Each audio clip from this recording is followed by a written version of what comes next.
Hello everyone, আমি সুরভি। জ্ঞানজ্যোতি coaching সেন্টারের পক্ষ থেকে তোমাদের সবাইকে জানাই আরও একবার স্বাগত।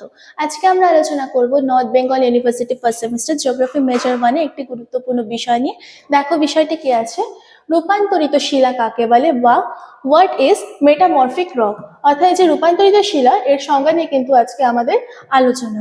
তো দেখো কি আছে, মেটামরফিক কথাটি এসেছে কি থেকে, গ্রিক শব্দ মেটামরফে থেকে, যার অর্থ হচ্ছে রূপান্তর। অর্থাৎ এই যে মেটামরফে শব্দটি রয়েছে এর অর্থ হচ্ছে রূপান্তর। অত্যাধিক চাপ, তাপ, রাসায়নিক বিক্রিয়া বা ভূগাঠনিক প্রক্রিয়ায় কি হয়, আগ্নেয় এবং পাললিক শিলা যেগুলো থাকে সেগুলো পুনর্গঠিত এবং পুনঃকেলাসিত হয়ে আরো বেশি শক্ত বা কঠিন এবং ঘন সন্ধি বিশিষ্ট হয়ে নতুন ধর্ম বিশিষ্ট যে পাললিক শিলা সৃষ্টি করে তাকে কিন্তু বলা হয় রূপান্তরিত শিলা।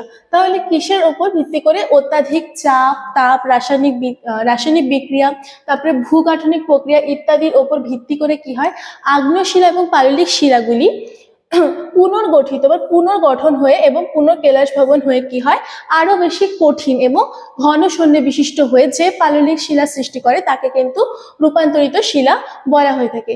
এক্ষেত্রে কি হয়, শিলার যে আগের ধর্মগুলো ছিল সেগুলি পরিবর্তন হয়ে নতুন ধর্ম কিছু অ্যাড হয়ে যায়। যেমন উদাহরণে কি কি আছে দেখো, মার্বেল, নিস, কোয়ার্টজাইট, স্লেট ইত্যাদি কিন্তু মেটামরফিক শিলা বা রূপান্তরিত শিলার কিন্তু উদাহরণ রয়েছে।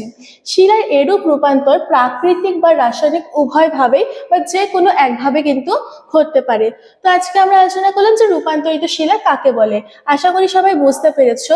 দেখো তোমাদের সবচেয়ে একটি ছোট্ট ইনফরমেশন আমি দিয়ে রাখছি, তোমরা যারা যারা ভাবছো আমাদের সাথে যুক্ত হবে, দেখো স্ক্রিনে দুটো নাম্বার দেওয়া আছে, দুটো নাম্বারের মধ্যে একটি নাম্বারে কিন্তু তোমরা কল করে আমাদের সাথে যুক্ত হয়ে যেতে পারবে। যে সুযোগগুলি পেয়ে যাচ্ছ দেখো, live classes, high quality notes, recorded classes, 100% common suggestions কিন্তু তোমরা পেয়ে যাচ্ছ।